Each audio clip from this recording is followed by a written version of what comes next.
বিসমিল্লাহির রহমানির রহিম। আসসালামু আলাইকুম ওরহমতুল্লাহি ওবরকাতুহু। রব্বি ইশরাহ লি সাদরি ওয়া ইয়াসসির লি আমরি ওয়াহলুল উকদাতাম মিন লিসানি ইয়াফকাহু কাওলি। নাহমাদুহু ওয়া নুসাল্লি আলা রাসূলিহিল কারীম, আম্মা বাদ। আগের ৭২তম পর্বে আমরা সিদরাতুল মুনতাহা অতিক্রম করার পর সুউচ্চ আসমানে মহা কলমের অলৌকিক শব্দ শোনা, কদরের মৌলিক বুনিয়াদী রূপ এবং বিভিন্ন প্রকার কদর বা ভাগ্যের নিখুঁত রূপরেখা নিয়ে আলোচনা করেছিলাম। আজ ৭৩তম পর্বে আমরা আলোচনা করব মহান আল্লাহর সাথে অভূতপূর্ব ঐশ্বরিক সাক্ষাৎকারের পর সরাসরি ৫০ ওয়াক্ত সালাতের নির্দেশ লাভ, সপ্তম আসমান অতিক্রম করে ষষ্ঠ আসমানে হজরত মূসা আলাইহিসসালামের সাথে সাক্ষাৎকার ও সালাত কমানোর পরামর্শ লাভের রোমাঞ্চকর ঘটনা। প্রিয় দর্শক, ইসরা ওয়াল মিরাজের উপর আমাদের ১২ পর্বের বিশেষ ধারাবাহিক আলোচনার আজ ৭৩তম পর্ব, আর এটি হলো এই বিশেষ সিরিজের অষ্টম ভিডিও। মেরাজের সেই নজিরবিহীন ঐশ্বরিক সাক্ষাৎকারে সুউচ্চ আসমানে মহান রব্বুল আলামিন কোনো মধ্যস্থতাকারী ছাড়াই সরাসরি প্রিয় নবী হজরত মুহাম্মদ সাল্লাল্লাহু আলাইহি সাল্লামের সাথে কথোপকথন করলেন। আল্লাহ তাআলা পরম মহিমায় তার বিশ্বনবীর উপর সরাসরি এই আদেশ জারি করলেন যে তার উম্মতের জন্য প্রতিদিন দিনে রাত্রে ৫০ ওয়াক্ত সালাত বা নামাজ আদায় করা বাধ্যতামূলক বা ফরজ করা হলো। মহান আল্লাহর এই অলঙ্ঘনীয় আদেশ শিরোধার্য করে রাসূল সাল্লাল্লাহু আলাইহি সাল্লাম বিনম্র চিত্তে নিচের দিকে প্রত্যাবর্তন করতে লাগলেন। সপ্তম আসমান পার হয়ে ষষ্ঠ আসমানে হজরত মূসা আলাইহিস সালামের সাথে রাসূলুল্লাহ সাল্লাল্লাহু আলাইহি সাল্লামের আবার দেখা হলো। হজরত মূসা আলাইহিস সালাম অত্যন্ত আগ্রহ নিয়ে রাসূল সাল্লাল্লাহু আলাইহি সাল্লামকে জিজ্ঞাসা করলেন, আপনার রব আপনার ও আপনার উম্মতের জন্য কি নির্ধারিত নির্দেশ দিয়েছেন? নবী করিম সাল্লাল্লাহু আলাইহি সাল্লাম উত্তর দিলেন, আমার রব আমাকে আদেশ করেছেন আমি যেন আমার উম্মতকে প্রতিদিন ৫০ ওয়াক্ত সালাত আদায় করার নির্দেশ দেই।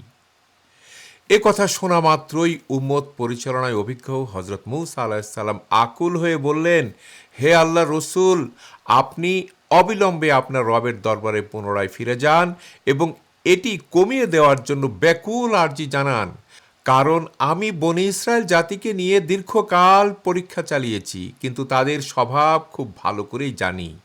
আপনার উম্মত প্রতিদিন এত বিপুল পরিমাণ সালাত আদায় করতে কখনোই সক্ষম হবে না। ইমাম আহমেদ বিন হাম্বলের মুসনাদে আহমেদ গ্রন্থে ১২,৫২৬ নম্বর হাদিসে এই ঘটনার সুদীর্ঘ ও চমৎকার বিবরণ এসেছে।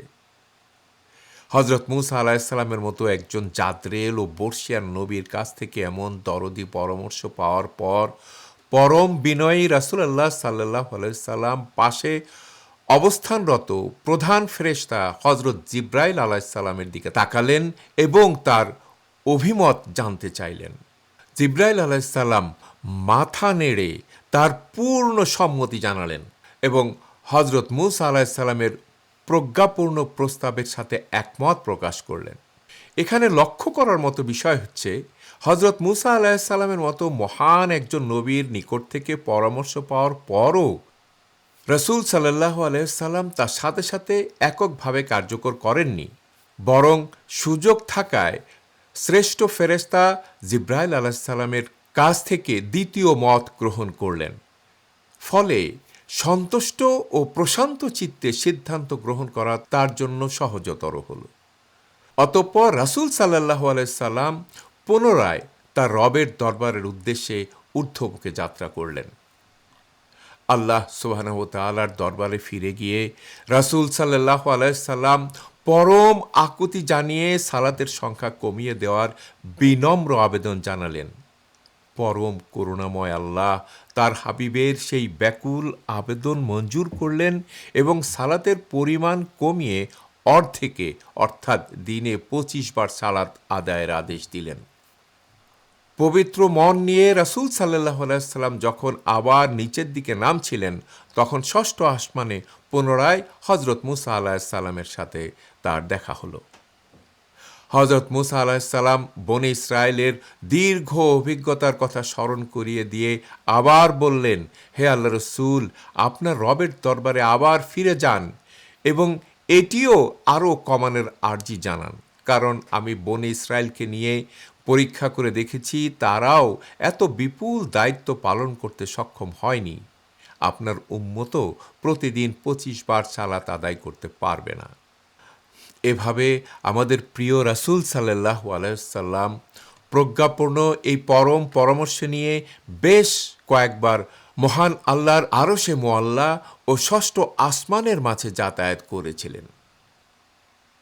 আমাদের হাদিস গ্রন্থগুলোতে এই আসা যাওয়ার সংখ্যার ব্যাপারে বর্ণনায় কিছুটা ভিন্নতা পাওয়া যায়।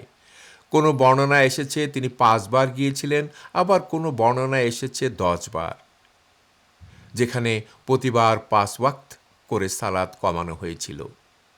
মুহাদ্দিসগণের মতে উভয় বর্ণনায় অকাঠ্য ও প্রামাণিক, কিন্তু মূল কথা হলো নবী করিম সাল্লাল্লাহু আলাইহি সাল্লাম অন্তত 5 বার আল্লাহর দরবারে ব্যাকুল আবেদন নিয়ে ফিরে গিয়েছিলেন এবং প্রতিবারই হযরত মূসা আলাইহিস সালাম উম্মতের প্রতি ভালোবাসায় উদ্বুদ্ধ হয়ে তাকে পুনরায় আল্লাহর দরবারে ফেরত পাঠিয়েছিলেন। অবশেষে যখন পরম করুণাময় আল্লাহ সালাতের সংখ্যা কমিয়ে দিনে মাত্র 5 ওয়াক্ত সালাত আদায় করার আদেশ প্রদান করলেন, তখনও উম্মতের জন্য দরদি হযরত মূসা আলাইহিস সালাম রাসূল সাল্লাল্লাহু আলাইহি সাল্লামকে বললেন, হে আল্লাহর রাসূল, আপনি আরও একবার আপনার রবের কাছে ফিরে যান এবং এটি আরও কমিয়ে আনুন। কিন্তু এবার রাসূল সাল্লাল্লাহু আলাইহি সাল্লাম খুবই লজ্জায় পড়ে গেলেন এবং বিনম্র সুরে বললেন, আমি আমার রবের দরবারে এত বিপুলবার আসা যাওয়া করেছি যে এখন আবার যেতে আমি অত্যন্ত সংকোচ ও বিব্রত বোধ করছি। আল্লাহ তাআলা যে 5 ওয়াক্ত নির্ধারণ করে দিয়েছেন, আমি তাতেই পরম সন্তুষ্ট এবং পরিতৃপ্ত। বিশ্বনবী সাল্লাল্লাহু আলাইহি সাল্লামের মুখ থেকে এই প্রজ্ঞাপূর্ণ বাণী উচ্চারিত হওয়ার সাথে সাথেই আসমান থেকে এক পরম অলৌকিক ও গম্ভীর কণ্ঠস্বর ভেসে এলো। সে মহা ঐশ্বরিক ঘোষণাটি ছিল, আমার ফরজ বা ফরিদা সুপ্রতিষ্ঠিত হয়েছে এবং আমি আমার বান্দাদের জন্য বিধানকে অত্যন্ত সহজ ও সুগম করে দিয়েছি। আমার বান্দারা আদায় করবে প্রতিদিন 5 ওয়াক্ত সালাত, কিন্তু আমার অসীম দয়ায় তাদের আমল নামায় পুরো 50 ওয়াক্ত সালাত আদায়ের পূর্ণ সওয়াব দান করা হবে। সুবহানাল্লাহ, সুবহানাল্লাহি বিহামদি, সুবহানাল্লাহিল আযীম। নিঃসন্দেহে উম্মতে মুহাম্মাদের জন্য প্রতিদিন এই 5 ওয়াক্ত সালাত আদায় করার সিদ্ধান্তটি অনাদিকাল থেকেই মহান আল্লাহর আল্লাহ আল মাহফুজে লিখিত ও নির্ধারিত ছিল। আল্লাহ তাআলা অনাদিকাল থেকেই জানতেন যে রাসূল সাল্লাল্লাহু আলাইহি সাল্লাম তার উম্মতের ভালোবাসায় সালাতের পরিমাণ কমাতে একাধিকবার তার দরবারে আরজি জানাবেন। আর ঠিক কখন এই আরজি জানানো থামাতে হবে তা প্রিয় রাসূল সাল্লাল্লাহু আলাইহি সাল্লামকে ঐশ্বরিক ইহলাম বা প্রজ্ঞার মাধ্যমে জানিয়ে দেওয়া হয়েছিল। সেই কারণেই রাসূল সাল্লাল্লাহু আলাইহি সাল্লাম শেষবারে আর ফেরেননি। অতঃপর দিনে 5 ওয়াক্ত সালাতের এই মহিমান্বিত চূড়ান্ত আদেশ যখন আসমান থেকে ধ্বনিত হয়েছিল, তখন এই মহাজাগতিক বাণী শ্রবণকারী পরম ভাগ্যবান মানুষ ছিলেন মাত্র 2 জন, হযরত মূসা আলাইহিস সালাম এবং জীবিতদের মধ্যে শুধুমাত্র আমাদের প্রিয় রাসূল হযরত মুহাম্মদ সাল্লাল্লাহু আলাইহি ওয়াসাল্লাম।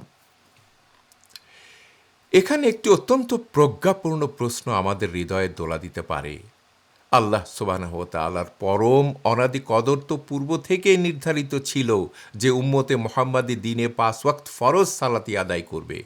তবে কেন তিনি প্রথমে 50 ওয়াক্তের আদেশ দিলেন আর তারপর ধাপে ধাপে তা কমিয়ে শেষ পর্যন্ত 5 ওয়াক্তে নিয়ে আসলেন? মহাবিশ্বের পরম প্রজ্ঞাময় প্রতিপালক আল্লাহর এই ধারাবাহিক প্রক্রিয়ার পিছনে লুকিয়ে রয়েছে কতগুলো অপূর্ব হিকমা আর গভীর মহিমা। প্রথম হিকমা হচ্ছে মহান আল্লাহর অসীম দয়া ও মহত্ব প্রদর্শন। মহান আল্লাহ তাআলা তার বান্দাদের জীবনকে কখনো কঠোর বা সংকটাপন্ন করতে চান না, বরং তিনি সর্বদা আমাদের জন্য সবকিছু সহজ ও সুগম করে দিতে চান। পবিত্র কোরআনের একাধিক আয়াতে আল্লাহ তাআলা এই মহাসত্যের ঘোষণা দিয়েছেন। যেমন সূরা আন-নিসার ২৮ নম্বর আয়াতে আল্লাহ বলেন, আল্লাহ তোমাদের বোঝা হালকা করে দিতে চান। সূরা আল বাকারার ১৮৫ নম্বর আয়াতে তিনি ঘোষণা করেন, আল্লাহ তোমাদের জন্য যা সহজ তাই চান, তোমাদের জন্য কোনো কঠিন বিষয় চান না। আর সূরা আল হাজ্জের ৭৮ নম্বর আয়াতে পরম ভালোবাসায় বলেছেন, তিনি দ্বীনের ব্যাপারে তোমাদের উপর কোনো রকম কঠোরতা বা সংকীর্ণতা চাপিয়ে দেননি। এই ধারাবাহিক কমানের প্রক্রিয়ার মধ্যে আল্লাহ তাআলা সুনির্দিষ্ট কতগুলো বিশ্বজনীন সত্য স্পষ্ট করেছেন। প্রথমত, তার বান্দারা দেখতে পেল আমাদের প্রিয় রাসূল হযরত মুহাম্মদ সাল্লাল্লাহু আলাইহি ওয়াসাল্লাম তার উম্মতের কল্যাণ ও স্বাচ্ছন্দ্যের জন্য কতটা ব্যাকুল ও সচেষ্ট ছিলেন। দ্বিতীয়ত, এটি প্রমাণিত হলো যে প্রিয় রাসূল সাল্লাল্লাহু আলাইহি সাল্লাম যখনই বিনম্র হৃদয়ে তার রবের কাছে কোনো আরজি জানান, মহান আল্লাহ পরম ধৈর্যের সাথে তার সেই আবেদন শোনেন এবং তা মঞ্জুর করেন। তৃতীয়ত, রাসূল সাল্লাল্লাহু আলাইহি সাল্লাম যতবারই আল্লাহর দরবারে গিয়ে সালাত কমানোর অনুরোধ করেছেন, আল্লাহ তাআলা ততবারই তার সম্মান রক্ষা করেছেন এবং কখনো তাকে খালি হাতে ফিরিয়ে দেননি। চতুর্থত, এর মাধ্যমে আল্লাহ সুবহানাহু ওয়া তাআলা জগৎবাসীকে দেখিয়ে দিলেন তার হাবিব তার কাছে কতটা অতুলনীয় মর্যাদার অধিকারী। আর যে নবীর মর্যাদা এত উচ্চে, সেই নবীর উম্মত হিসেবে আমরাও পূর্ববর্তী সকল উম্মতের চেয়ে বেশি মর্যাদাবান। দ্বিতীয় প্রজ্ঞা হচ্ছে মানব সৃষ্টির মূল উদ্দেশ্য ও আল্লাহর মহানুভবতা। আল্লাহ তাআলা প্রথমে দিনে ৫০ ওয়াক্ত সালাতের আদেশ দিয়েছিলেন। আমরা যদি আক্ষরিক অর্থে হিসাব করি, দিনে ৫০ বার সালাত আদায় করতে হলে একজন মানুষকে ২৪ ঘন্টার পুরোটা সময়ই কোনো বিরতি ছাড়া নিরবিচ্ছিন্ন প্রার্থনায় মগ্ন থাকতে হতো। অতঃপর তা কমিয়ে মাত্র ৫ ওয়াক্ত নিয়ে আসার মাধ্যমে আল্লাহ তাআলা দুটি প্রজ্ঞাপূর্ণ বার্তা আমাদের দিয়েছেন।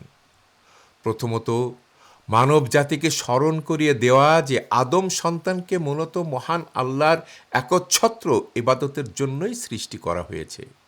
অর্থাৎ আকাশমণ্ডলের ফেরেশতারা যেমন অহর্নিশি পরম প্রভুর তসবিহ ও প্রার্থনায় মগ্ন থাকে, মানুষেরও মানসিকভাবে সেইরূপ সার্বক্ষণিক ইবাদতে মগ্ন থাকার যোগ্যতা ও চেতনা থাকা উচিত।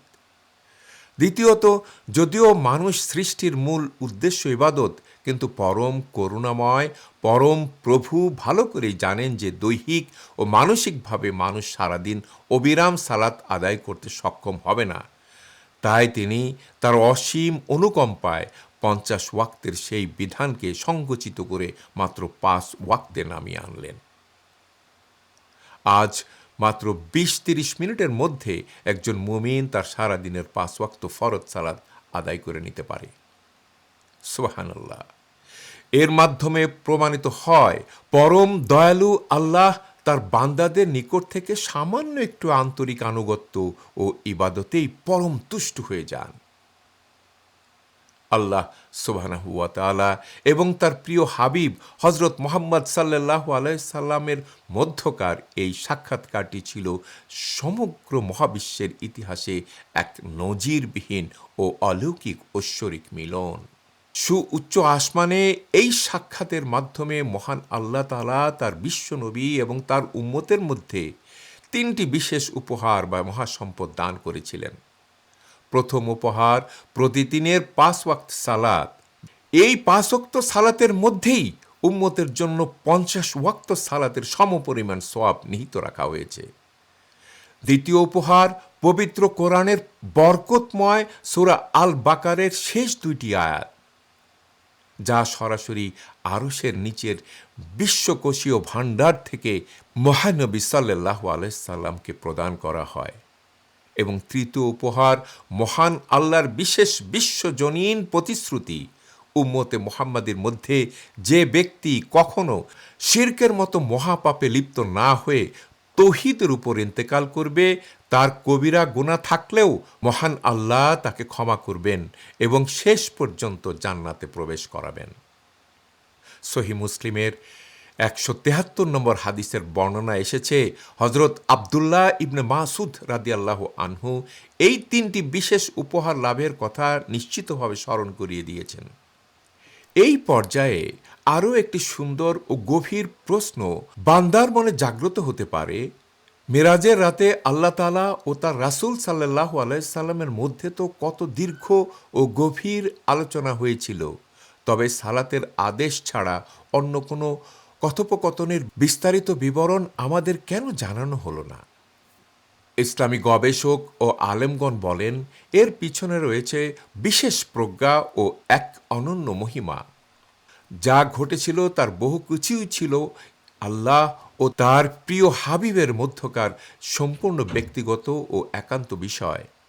আল্লাহ সুবহানাহু ওয়া তাআলা তার প্রিয় রাসূলকে এমন অজস্র গোপনীয় জ্ঞান ও মর্যাদা ও আত্মিক নিয়ামত দান করেছিলেন, যা সাধারণ মানুষের কাছে জাহির বা প্রকাশের কোনো প্রয়োজন ছিল না বিধায় প্রকাশের আদেশ ছিল না।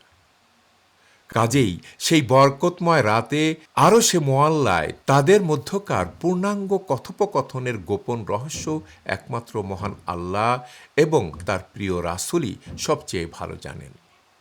প্রিয় দর্শক, আজ এ পর্যন্তই। ওয়া আখিরু দাওয়ানা আনিল হামদুলিল্লাহি রাব্বিল আলামিন।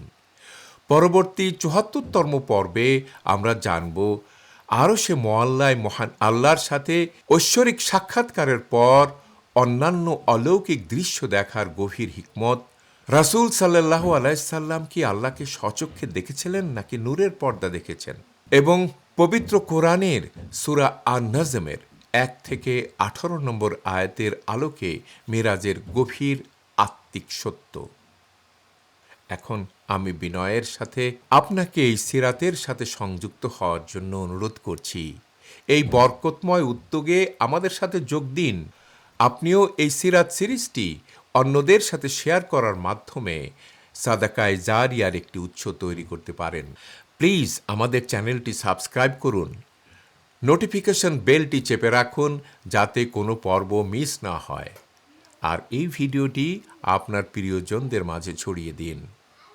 আল্লাহ আমাদের সকলকে নবী সাল্লাল্লাহু আলাইহি সাল্লামের সত্যিকারের অনুসারী করুন। আমিন।